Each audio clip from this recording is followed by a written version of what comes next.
Maroc, depuis toujours, est réputé pour la très grande diversité de ses paysages qui constituent autant d'écosystèmes bien différenciés. Sa faune et sa flore témoignent d'un monde à la fois méditerranéen et africain. Mais cette richesse écologique est mise à mal par de nombreux facteurs. Forte pression démographique, ici un développement économique accéléré, là une surexploitation des ressources naturelles. Le pays aujourd'hui peut se prévaloir de certaines réussites en matière de sauvegarde d'espèces, mais son meilleur gage d'avenir est l'émergence d'une conscience écologique émanant dorénavant aussi bien d'acteurs publics que d'initiatives privées.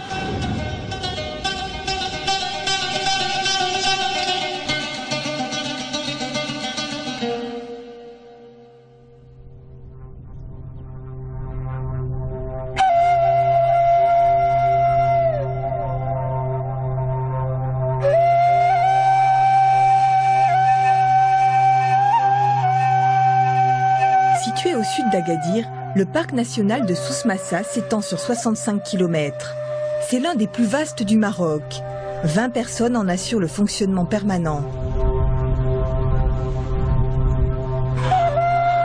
Le parc est constitué de plusieurs réserves indépendantes les unes des autres.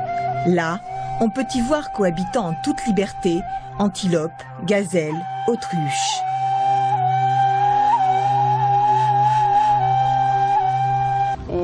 Dans le sud du Maroc.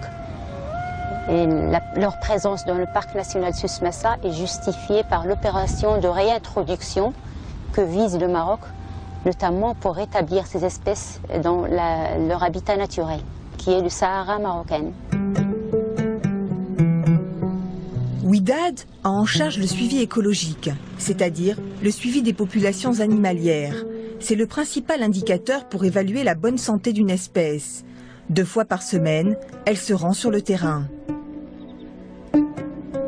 L'antilope adax est la principale espèce que l'on trouve à Souss Massa.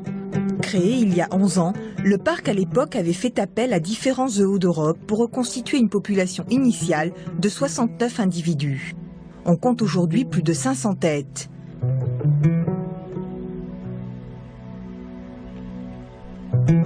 L'antilope adax est une espèce qui est adaptée aux conditions extrêmes. Elle peut ainsi parcourir de très longues distances, plus de 400 km, pour trouver de nouveaux pâturages. Et avant de se reposer, ils creusent le sable, ils font une dépression et ils s'y mettent dedans. Ça lui permet de diminuer l'évaporation et de garder le maximum d'eau.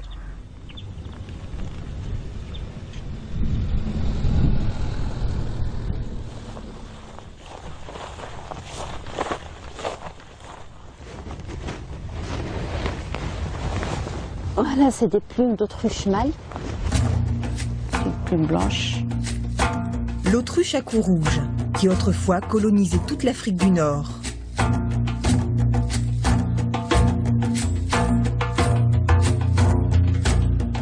Ici, il y a un mâle autruche qui est en train de couver des œufs. La nidification, il commence ici dans la réserve début janvier. Et ça se poursuit jusqu'en avril, où là, il y a l'éclosion des œufs. En principe, il y a une femelle dominante qui tolère les œufs des autres femelles. Ça garantit la protection de ces œufs, puisque c'est les œufs qui sont tout autour, qui sont attaqués par les prédateurs. La période de nidification est un moment particulièrement sensible. Ouidad recense avec les gardiens les différents nids.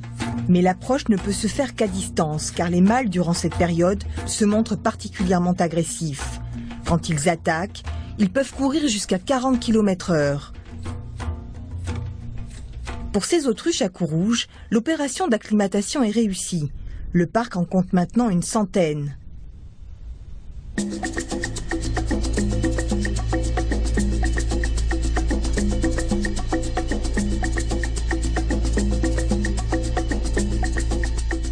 Ça, c'est la gazelle d'Orcas.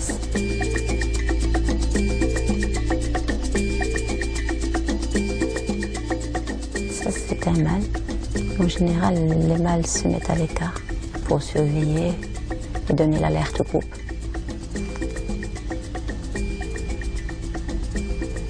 C'est une gazelle des plaines. C'est la plus petite gazelle du Maroc. Et maintenant, elles sont pratiquement extinctes de la région. Et dans cette réserve, il y en a 500 à peu près gazelles d'orcas dans cette réserve. Ils vivent en groupe qui peuvent aller jusqu'à une cinquantaine de têtes.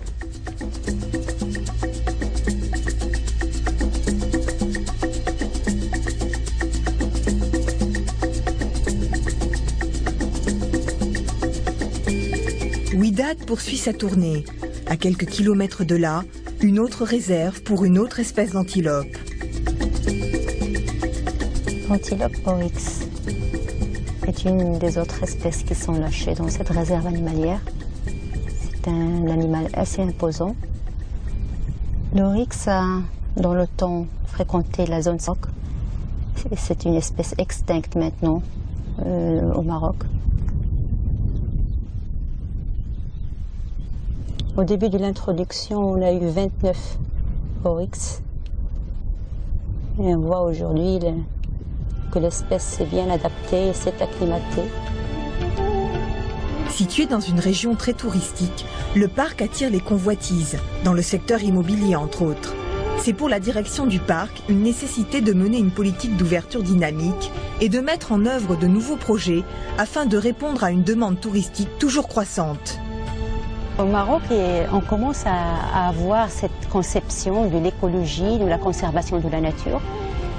Et on voit de plus en plus des associations pour la protection de la nature et facilitant la visite de ces lieux-là, puisque c'est un outil. Nous considérons que le parc c'est un outil. Et pour nous, c'est une mission que d'éveiller cette conscience chez les jeunes surtout. Il y a un projet d'écotourisme dans le parc national Souss Massa. Donc nous envisageons d'ouvrir ces réserves animalières aux touristes pour visiter ces sites et pour voir ces animaux qui sont lâchés dans ces réserves-là.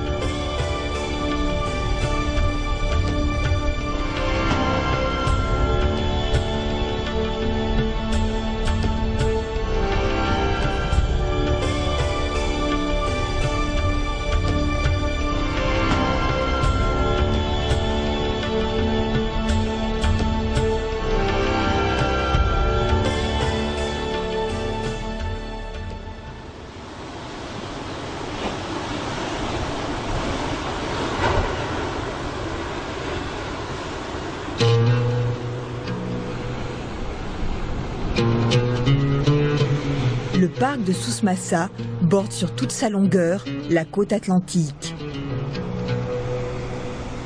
Ici vit un oiseau qui a le triste privilège de compter plus d'individus dans les différents zoos du monde qu'en milieu naturel, l'ibis chauve.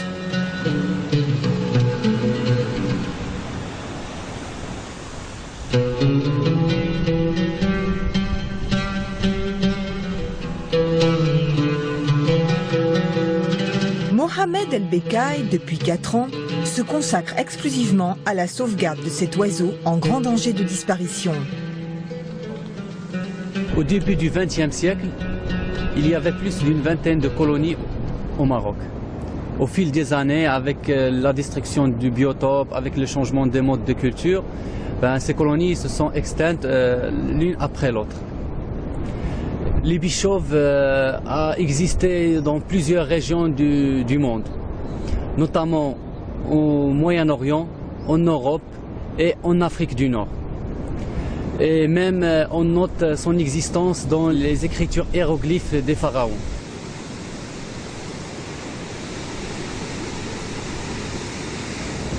Tous les sites d'identification de cette dernière colonie de l'ibis chauve se trouvent dans des endroits isolés. Alors pourquoi ces endroits isolés?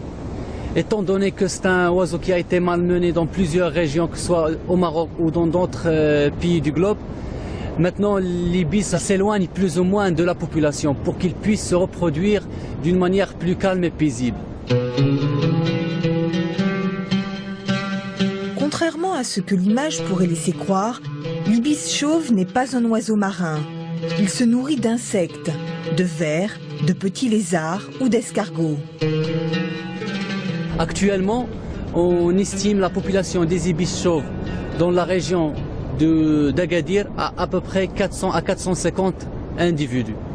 Une des causes majeures de la création du parc national de Souss Massa, c'était la conservation de la dernière colonie de l'ibis chauve dans le monde.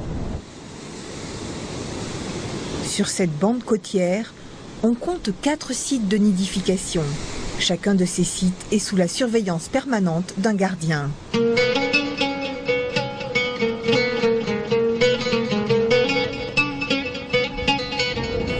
Pour estimer cette population, donc, il y a un suivi qu'on appelle le comptage.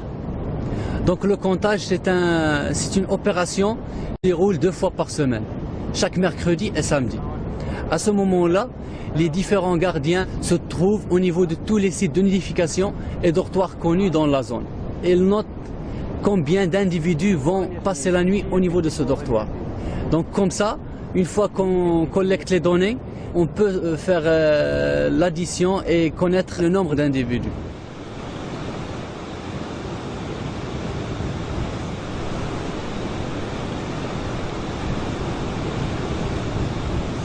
عندها 1%، 69 عندها 2%، 70 عندها 1%. Là, on est au niveau de la colonie E. On a à peu près 17 couples nicheurs qui résident dans cette falaise. Ils ont actuellement produit 35 poussins. Donc, dont 5 ont déjà atteint le stade de l'envol.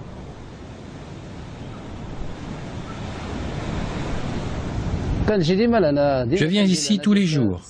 J'arrive à 8 h du matin et je reste là toute la journée jusqu'à 18 h, avec juste une pause pour manger. J'habite dans un village qui n'est pas trop loin d'ici, à environ 10 km.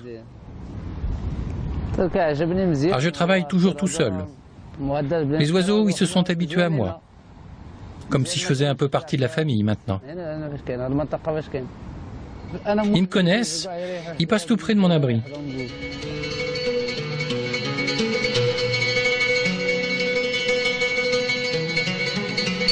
Incontestablement, l'ibis chauve est sauvé, sa population étant maintenant revenue à un niveau satisfaisant. Pour autant, réussira-t-il un jour à recoloniser de nouveaux sites, ce qui serait un gage supplémentaire de sa survie? C'est en tout cas le vœu exprimé par les responsables du parc de Souss-Massa.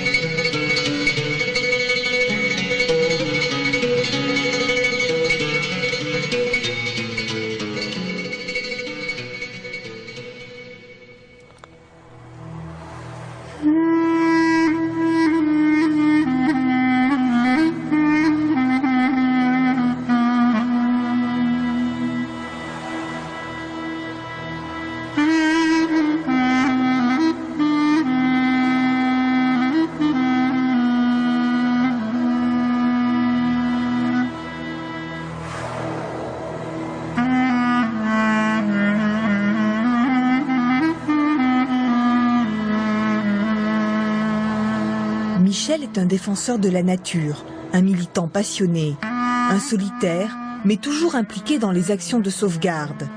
Ses seules armes, son appareil photo et sa grande force de conviction. Mais voici un agame, un lézard assez répandu, même sans doute le lézard le plus répandu du Maroc. Il est de la même famille que les fouettes-queues ou daubes, comme disent les Marocains, un lézard à la queue épineuse. C'est une femelle. Et ici, dans cet endroit, les agames sont très répandus.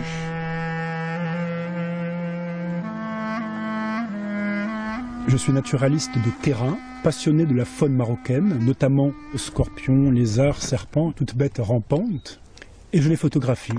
Alors, effectivement, j'arpente la campagne, notamment dans les régions situées au centre et au sud du Maroc.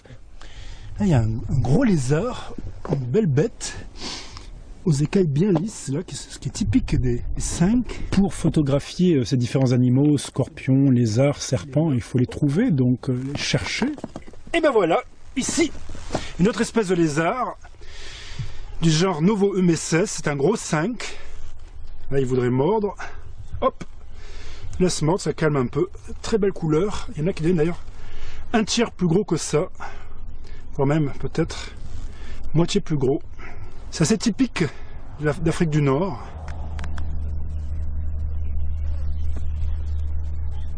Scorpions, lézards et serpents, parce qu'ils appartiennent à la catégorie des plus mal aimés. Et je les photographie dans la mesure du possible afin de pouvoir les présenter, de les faire mieux connaître et d'éviter qu'ils ne soient exterminés, victimes de préjugés. Et je pense qu'en faisant mieux connaître ces plus mal aimés, on peut arriver à faire apprécier la nature dans sa totalité.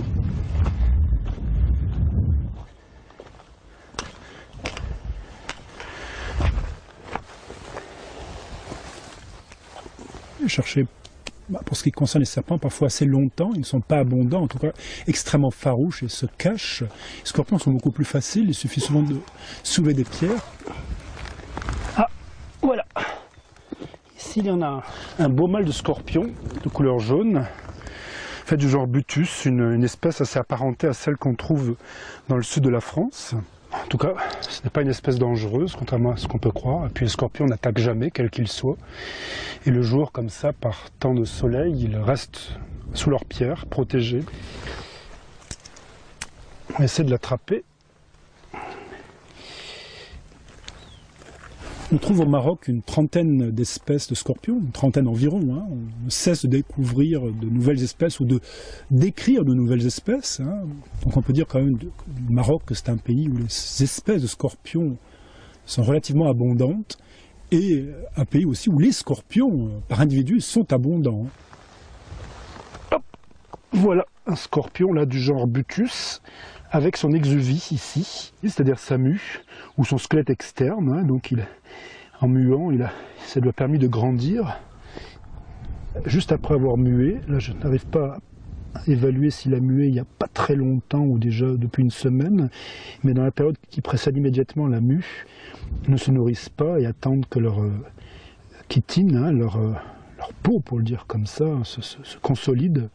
Tant qu'elle n'est pas consolidée, ils ne sont pas du tout en capacité de s'alimenter, ni de se défendre, ni de faire quoi que ce soit. Ils restent protégés sous leurs pieds.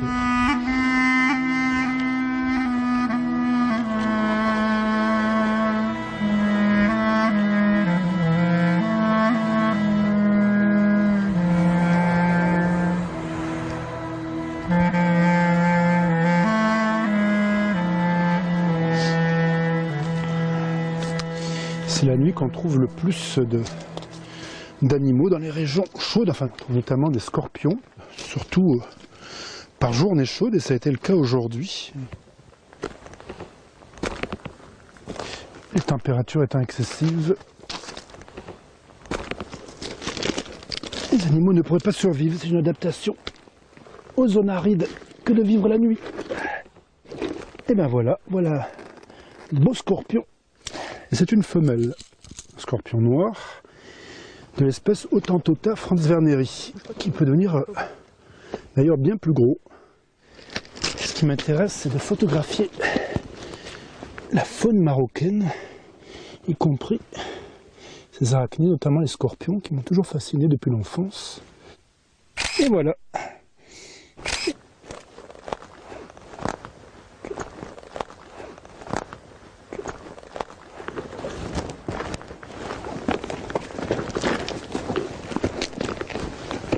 Hop là, et voilà, une couleuvre d'Empelier, jeune mâle.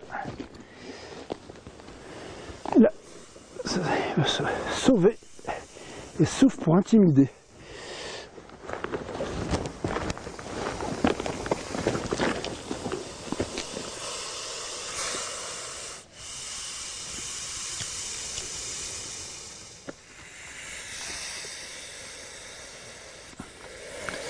Et là, elle se sent menacée et donc intimide en soufflant fortement, en prenant une attitude défensive, prête éventuellement à mordre. Nulle agressivité, mais de la peur, là, très peur. Elle est venimeuse, mais inoffensive. Ça fait si elle me mord, je ne crains rien. Ben voilà, elle a mordu.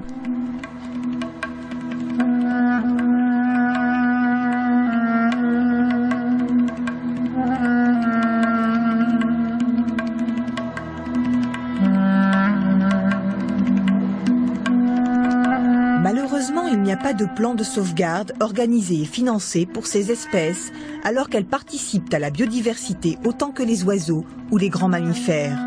Pourquoi sont-elles alors si dédaignées? La raison principale, estime Michel, en est que les serpents, comme les scorpions, sont victimes de préjugés et d'idées fausses. Inlassablement, il les dénonce. Il y a beaucoup de préjugés. Bon, les scorpions sont tous dangereux, sinon mortels, ce qui est faux. La majorité des scorpions du monde, on en recense à peu près 1600 espèces, sont inoffensifs pour l'homme. On en compte 20 à 25 espèces seulement qui sont potentiellement dangereuses. Et pour les serpents, idem. Bon, la plupart des serpents venimeux, pour parler d'eux, pas la plupart, mais tous, n'attaquent pas, n'attaquent jamais, quel qu'il soit. Ils fuient l'homme, ils fuient le danger. Et beaucoup d'espèces sont inoffensives, ne possèdent pas d'appareil venimeux, ne possèdent pas de glandes à venin, et pareillement s'enfuient à l'approche de l'homme. Et là, une couleuvre de fer à cheval. Et ben voilà, un beau spécimen, pas moins d'1,20 m.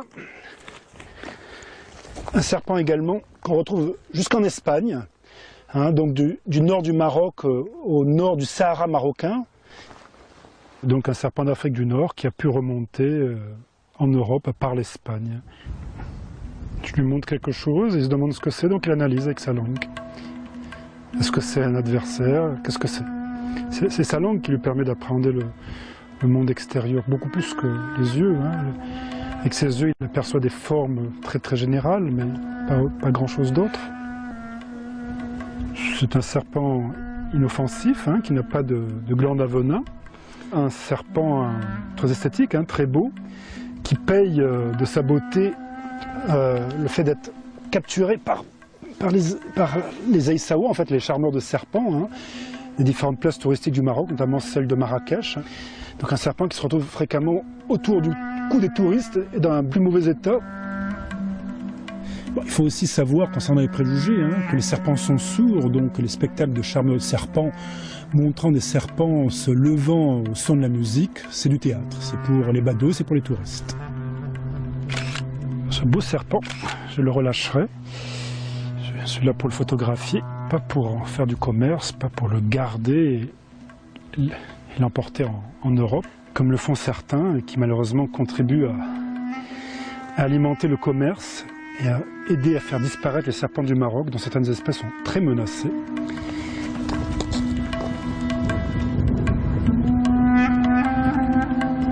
Allez serpent, file, file, file, file.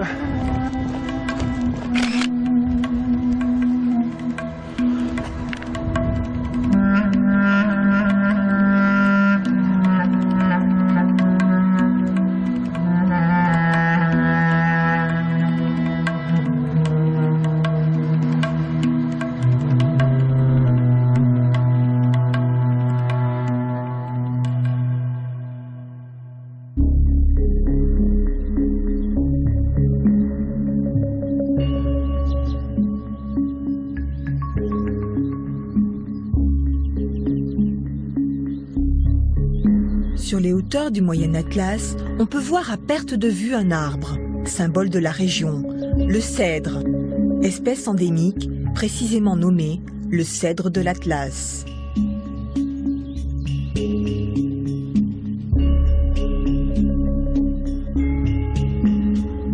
C'est une espèce qui peut atteindre des hauteurs allant jusqu'à 55 mètres, avec des circonférences de 9 mètres et un âge qui peut aller de 700 ans à 1000 ans.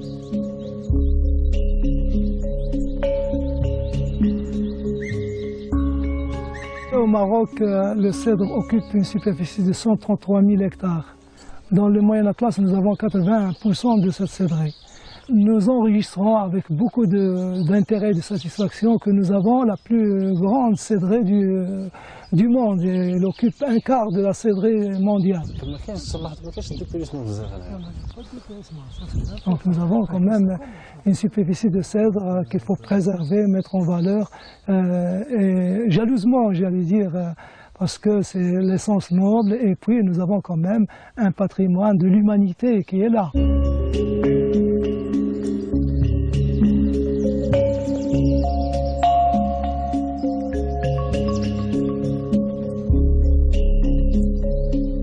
La cédrée abrite une très grande diversité biologique. Plus de 600 espèces végétales ont été recensées, 35 espèces de mammifères, sans compter les oiseaux, les reptiles, les insectes. Un patrimoine que sillonnent sans cesse les équipes des eaux et forêts de la région. Mais aujourd'hui, la vigilance ne suffit plus, car l'espace de la Cédraie est toujours plus sollicité, toujours plus exploité, et de nombreuses menaces planent sur elle. Malheureusement, cet espace connaît un certain nombre de pressions. D'une part, le surpâturage. La charge du bétail est très importante, elle dépasse 4 fois la charge normale. Et ça peut entamer tout ce qui est strates herbacées et tout ce qui est unité fourragère, c'est-à-dire tout ce qui est fourrage au niveau des parcours forestiers. La deuxième pression sur cet écosystème de cèdre, c'est celui de prélèvement du bois de feu ou du bois de chauffe. Et ça, c'est également préjudiciable au capital forestier. La forêt de cèdre actuellement connaît un dysfonctionnement, nous le constatons, au niveau du dépérissement des arbres. Ce dépérissement, c'est une dégradation qui part de la cime et qui descend. Ce dépérissement a été constaté depuis les années 40 dans des zones marginales, des zones où le sol est très peu profond. Et aujourd'hui, malheureusement, depuis les années 80, avec toute la séquence des années de sécheresse, nous constatons que ce dépérissement a été étendu aux plus belles forêts de cèdre et particulièrement celles de la province d'Ifrane.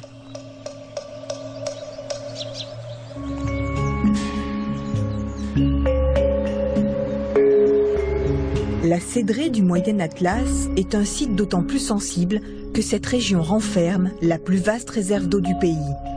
On dit que c'est le château d'eau du Maroc. En plusieurs endroits, la forêt s'ouvre laissant place à des étendues d'eau, zones humides qui accueillent une faune très diversifiée et notamment des oiseaux migrateurs.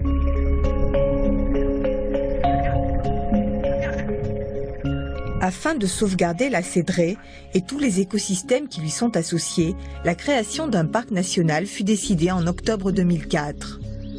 Un comité scientifique permanent est également en cours de constitution.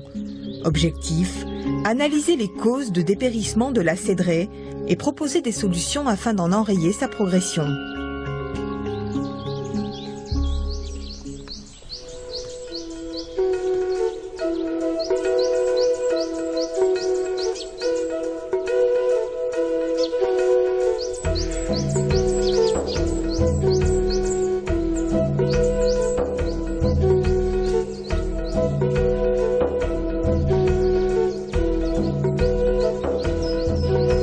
La Cédraie du Moyen Atlas est également réputée pour l'un de ses hôtes, le singe magot. En quelque sorte, il est la mascotte des lieux, pour le meilleur mais aussi pour le pire. Driss Hachimi est enseignant. Il nous explique pourquoi. Le singe qu'on peut voir dans la Cédraie du Moyen Atlas et du Maroc s'appelle le singe magot. C'est le macaque, on l'appelle Avarus, mais le nom scientifique c'est Macaca sylvanus. Dans le monde, il y a à peu près 14 000 singes magots. Au Maroc, il y a entre 7 et 10 000. Plus des 2 tiers se trouvent au Moyen Atlas.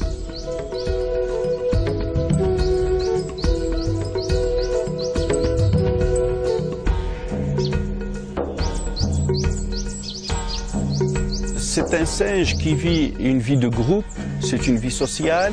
Le groupe comporte entre 20 et 100 individus environ. Il y a presque autant de mâles que de femelles.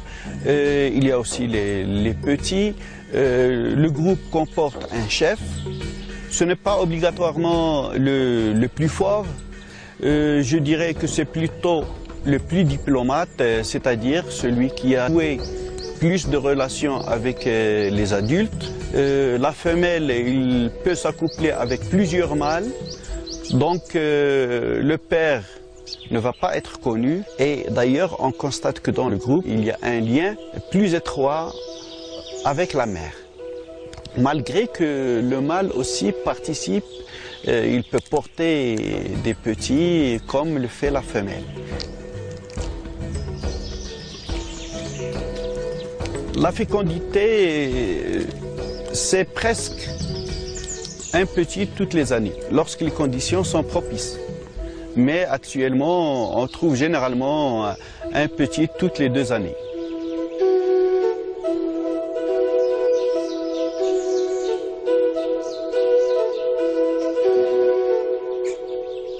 Les études qui ont été faites enregistrent qu'il y a une régression de la population du singe magot.